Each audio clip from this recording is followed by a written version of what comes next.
에스라 4장 11에서 16절 말씀을 통해서 왜곡된 진실이라는 제목으로 하나님 말씀 함께 나누겠습니다. 우리가 사는 세상에 그 많은 미디어의 시대를 우리가 살아가고 있습니다. 예전에 처음에 TV가 나왔을 때 방송사가 몇 개였는지 아세요? 처음에 TV 나왔을 때 지상파 3개 나왔었습니다. KBS 1, 2, MBC. 처음에 그렇게 나왔던 것 같아요. 옛날이라. 그러다가 이제 SBS가 공중파로 이제 같이 들어오게 되었고, 그 다음에 이제 지상파가 생기게 되죠. 종합 편성이 생기게 되었고, 케이블 채널이 생기게 됐습니다. 그 다음에 이제 아이들을 위한 키즈 프로부터 드라마, 영화, 예능, 홈쇼핑, 뿐만이 아니라 요즘은 휴대폰으로도 많은 영상을 우리가 보고 있죠. 유튜브나 이런 영상들 많이 보고 있습니다. 정말 미디어의 홍수 시대라고 해도 과언이 아닌 것 같습니다. 근데 잘못된 이제 정보가 소위 가짜 뉴스라고들 하죠. 가짜 뉴스가 사실처럼 둔갑해서 퍼져나가므로 사람들을 혼란에 빠지는 경우가 있습니다. 그래서 제대로 분별하지 않으면 잘못된 정보에 속아 넘어가는 세상을 우리는 살아가고 있습니다. 이스라엘의 유대인들은 메시아가 지금 왔다고 그래요? 안 왔다고 그래요? 아직 안 왔다고 합니다. 우리는 다 아는데 예수님이 메시아이심을. 근데 왜 이스라엘은 아직도 메시아가 안 왔다고 할까요? 그게 성경에 우리에게 답을 알려주고 있습니다. 예수님께서 부활한 것을 목격하는 경비병 중에 몇 명이 성에 들어가서 이제 제사장들에게 이 사실을 알립니다. 그러니까 그들이 장로들과 함께 모여서 의논을 합니다. 그리고 군인들에게 돈을 많이 주면서 이렇게 하라고 시키죠. 너희는 말하기를 그의 제자들이 밤에 와서 우리가 잘 때에 그를 도둑질하여 갔다 하라. 만일 이 말이 총독에게 들리면 우리가 권하여 너희로 근심하지 않게 하리라. 그러니까 군인들이 돈을 많이 받고 가르친 대로 하여서 오늘날까지 유대인들 가운데 이 말이 두루 퍼지게 된 것입니다. 그러니까 이 가짜 뉴스로 말미암아 2000년 전에 이 땅에 오신 메시아 예수 그리스도를 인정하지 않고 다른 메시아를 기다리고 있게 된 셈이 된 거죠. 지난주 우리가 말씀을 볼 때 성전 건축을 하려고 할 때 그 지역에 있던 사람들이 우리도 너희를 돕게 하라. 같이 우리도 성전 건축에 동참하겠다라고 할 때, 바벨론에서 갔다가 사로잡혀 온 이 사람들이 이들을 같이 성전 건축에 동참하지 않게 하지요. 너희들은 할 수가 없어. 왜 거절했죠? 왜 반대했습니까? 그들이 방해하려는 것을 알았기 때문에 반대를 했습니다. 여러분, 사람 마음을 속일 수가 없습니다. 우리가 저번 주에 믿지 않는 자, 이 사람들은 전도 대상자이지 이들과 함께 멍에를 매지 말라라고 성경은 가르쳤죠. 왜 그랬습니까? 결국은 뒤통수를 치기 때문에 그렇습니다. 남 잘 되는 것에 배 아파하기 때문에 그렇습니다. 그래서 믿지 않는 자와 멍에, 그 지역에 있는 사람들의 방해가 그래서 결국은 시작된 거 아닙니까? 그리고 이들이 교회를 지을 때 이들이 짓는 교회는 유형의 교회였다고 그랬죠. 보이는 교회. 그러나 우리가 먼저 지어야 할 교회는 2가지 교회 가운데 보이지 않는 교회를 먼저 지어야 된다고 그랬어요. 보이지 않는 교회는 우리 한 사람 한 사람이 성전이다라고 성경은 말하고 있죠. 너희가 하나님의 성전인 것을 알지 못하느냐? 그리고 너희는 값으로 산 것이 되었느니라. 예수님은 성전을 무척 아끼고 사랑하셨죠. 그래서 예루살렘에 올라가셔도 가장 먼저 성전을 들리셨습니다. 그리고 그곳에서 장사하는 사람들 다 쫓아내시면서 주님이 하셨던 말씀은 내 아버지 집은 만민의 기도하는 집이라. 그런데 너희는 장사의 소굴을 만들었도다. 우리의 몸이 성전이라고 한다면 우리는 성전 관리를 어떻게 해야 될까요? 그래서 내 몸이 하나님의 성전임을 우리는 잊지 말고 우리의 몸으로 하나님 앞에 영광을 돌리는 삶을 살아가야 된다 라고 우리가 저번 주에 말씀에 나누었습니다. 자, 이들이 성전을 건축하는데 그 지역에 있는 사람들이 본격적으로 이제 방해를 하기 시작했죠. 뇌물 작전이 있었고 4장에 또 보니까 사마리아에 주재한 바사의 행정관과 서기관을 중심으로 사마리아 사람들의 진술을 토대로 고소의 내용을 더욱 심화시켜 나가기 시작합니다. 그래서 편지를 쓰게 되죠. 그 지역에 있는 그 사람들로 말미암아 이제 편지, 조서를 써서 왕에게 그 글을 올리게 됩니다. 그 편지의 내용은 자, 우리가 오늘 읽은 본문의 말씀인데요. 자, 한번 다시 보도록 하겠습니다. 11절부터 다시 볼게요. 아닥사스다 왕에게 올린 그 글의 초본은 이러하니 강 건너편에 있는 신하들은 왕에게 아뢰나이다. 당신에게서 우리에게로 올라온 유다 사람들이 예루살렘에 이르러 이 패역하고 악한 성읍을 건축하는데 이미 그 기초를 수축하고 성곽을 건축하오니 이제 왕은 아시옵소서. 만일 이 성읍을 건축하고 그 성곽을 완성하면 저 무리가 다시는 조공과 관세와 통행세를 바치지 아니하리니 결국 왕들에게 손해가 되리이다. 자, 현재 내용은 무엇이었습니까? 이제 성전이 재건되면 이 사람들이 당신들에게 내었던 그 세를 이제 내지 않을 것이다 라는 거예요. 사실은 이 지역에 있었던 이 사람들이 왜 성전 공사를 그렇게 방해하였느냐? 사실은 밥그릇 싸움이거든요. 이제 이들이 성전을 건축하기 시작하면 이스라엘 백성들은 융성하기 시작하면서 이제 그들의 실질적인 권력, 잃었던 것들을 회복하게 되고 하나님과의 관계가 회복되어짐으로 하나님의 복이 그들에게 임할 것 아닙니까? 그러니까 하나님의 복이 우리에게 임하는 루트는 먼저 예배가 회복되어지고 하나님과의 관계가 회복되어진 다음에 그들에게 주어지잖아요. 그러니까 이들의 입장에서 성전이 완공되어지는 것이 상당히 두려운 것이죠. 그러니까 상대적으로 저들이 잘 되고 우리가 안 될 것을 알기 때문에 방해를 하는 거예요. 그래서 이들이 이제 편지에 쓴 내용이 무엇입니까? 이 당시에 포로 생활을 하고 있었기 때문에 상급되는 그 기관에 편지를 보내어서 이들이 이제 자기들의 나라를 구축을 딱 하면 세금 안 낼 것입니다. 왜? 당시에는 국가 재정이 세금을 통해서 확보되어졌기 때문에 세금을 내지 않으면 그 손실은 누가 감당한다는 거예요? 그 나라가 다 이제 손해를 보게 된다는 것을 말하는 거예요. 참 교묘하죠, 어떻게 보면 이들의 방해 전략이. 그리고 이 사람들이 말하기를 14절에는 이렇게 나오죠. 우리가 이제 왕궁의 소금을 먹음으로 왕이 수치당함을 참아보지 못하여 사람을 보내어 왕에게 아뢰오니. 여기 소금을 먹다, 이거는 누구의 보호하에 있다라는 거거든요. 고대 세계에서 소금은 의약품과 식료품 또 경제적 가치가 매우 높은 상품이었습니다. 그래서 자신들이 바사 왕궁의 소금을 먹고 있다는 사실을 언급한 것은 자신들은 바사 왕국의 보호와 은혜를 입고 있는 신하로서 바사 왕국에 충성을 해야 할 의무가 있음을 비유적으로 나타낸 말. 그러니까 쉽게 말하면 이거죠. 우리들은 당신 편입니다. 우리들은 당신 편인데 여기 와서 성전을 지으려고 하는 저 사람들은 당신들의 편이 아닙니다. 편가르기를 하는 거죠. 당을 짓는 거죠. 그리고 15절에 보면 편지에 계속 내용이 이런 거죠.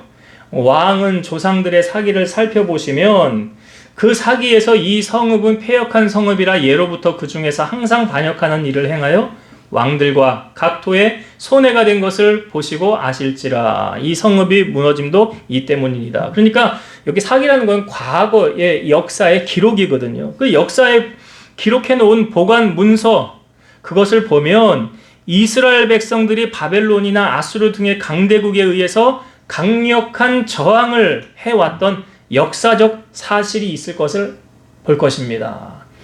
그러니까 이것을 말함으로 이들이 이제 이런 반역하는 일을 애초부터 못하도록 씨를 말려야 됩니다. 이렇게 편지의 내용을 주장하고 있고요.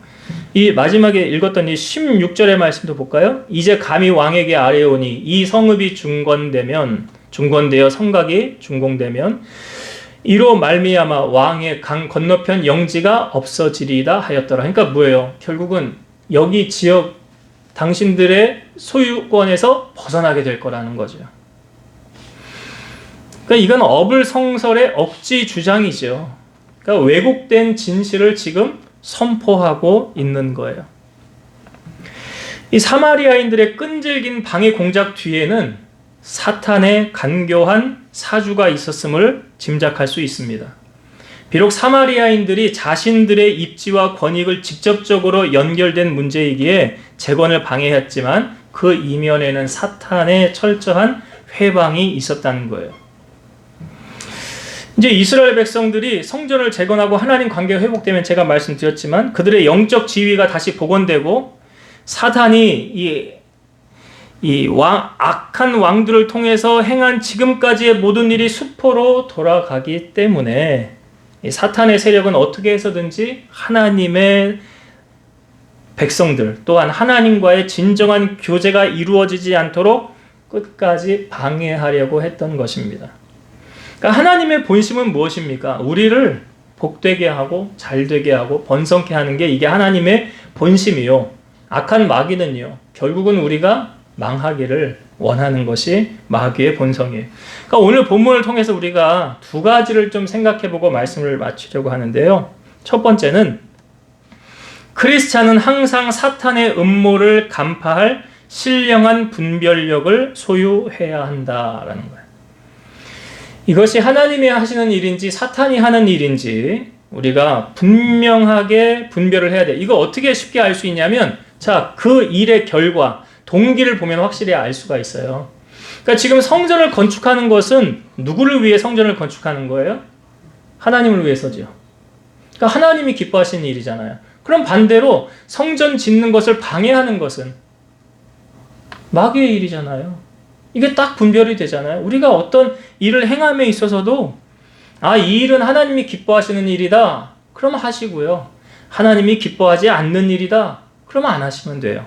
참 간단하죠.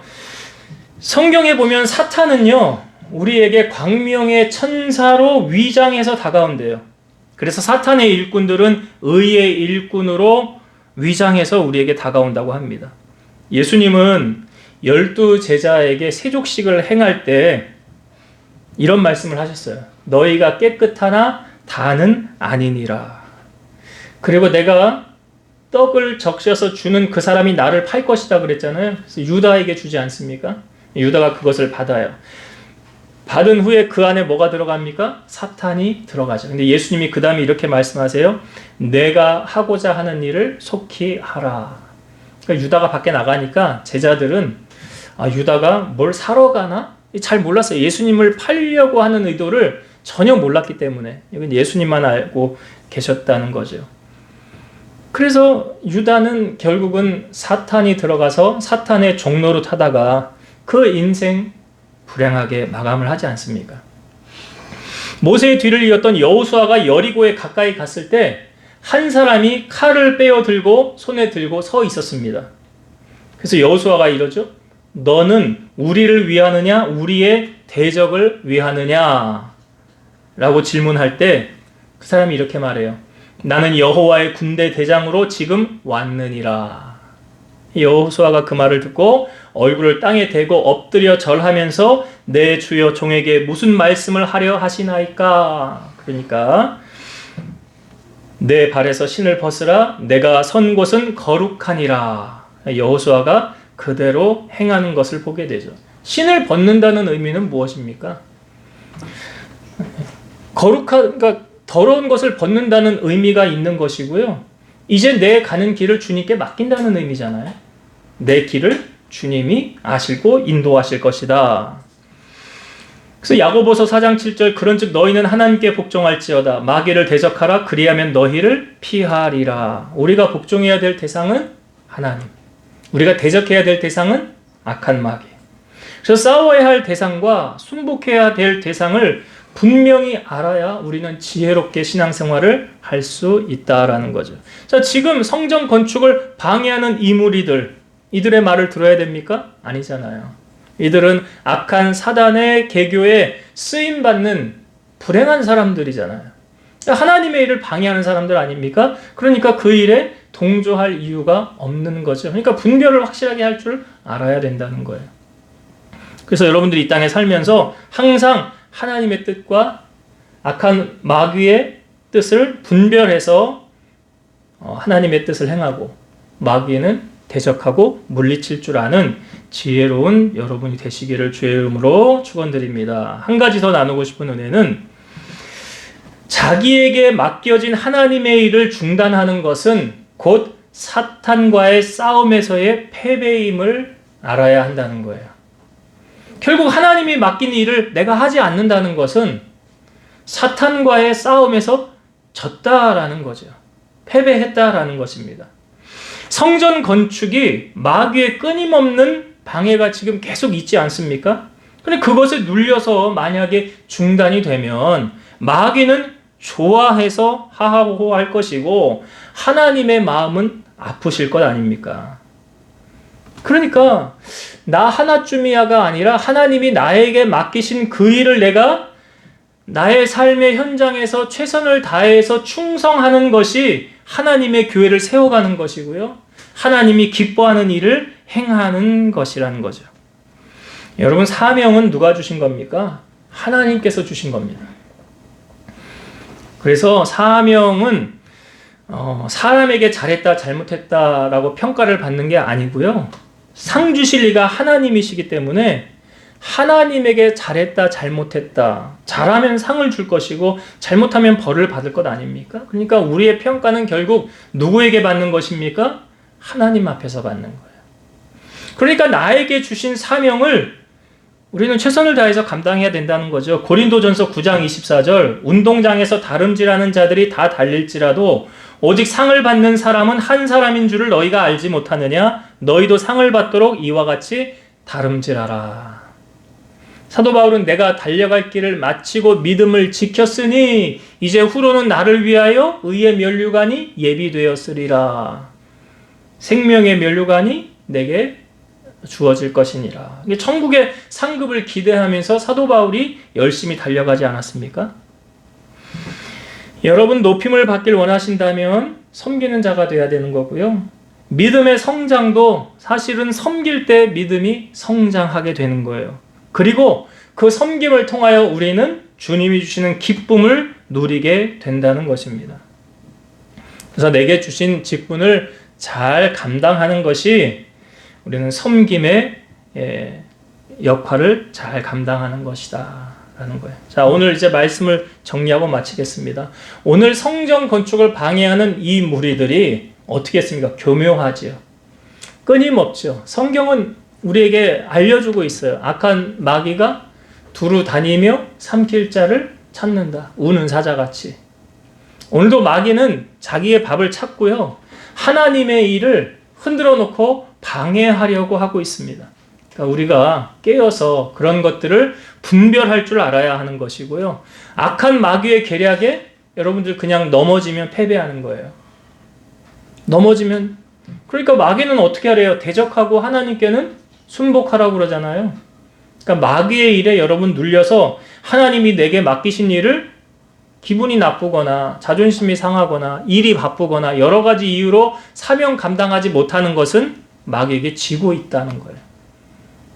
그러니까 그런 마귀의 유혹에 넘어지지 마시고 마지막까지 주님이 우리에게 맡기신 그 사명을 충성하여 하나님의 상급을 받고 살아가는 여러분 되시기를 주의 이름으로 축원드립니다. 기도하겠습니다. 오늘도 살아서 역사하시는 하나님 감사합니다. 바벨론에서 포로로 있다가 돌아온 42,360명, 그들이 하나님의 성전을 지으려고 할 때 악한 원수들의 방해가 있었습니다. 교묘하게 왜곡된 진실을 퍼뜨렸고 그 조서가 상달되어서 결국은 성전 건축 2년 만에 성전이 건축이 중단되어지는 위기를 겪게 되었습니다. 하나님, 악한 원수 마귀는 지금도 다니면서 삼킬 자를 찾고 있습니다.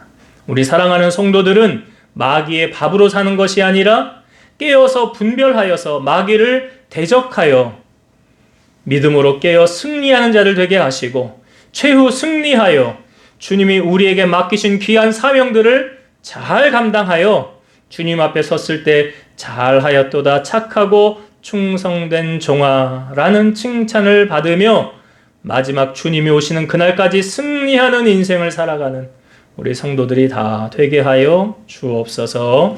이제는 우리를 모든 죄악 가운데서 구속하신 예수 그리스도의 은혜와 하나님의 사랑하심과 성령님의 내주, 교통, 인도, 역사 충만케 하심이 성령으로 충만하여 주신 사명 감당하여 하나님을 기쁘시게 하며 영광 돌리며 살기를 소망하는 사랑하는 성도들 머리 위에 저들 가정 위에 이 재단과 나라와 민족 위에 이제로부터 영원토록 함께 있을지어다. 아멘.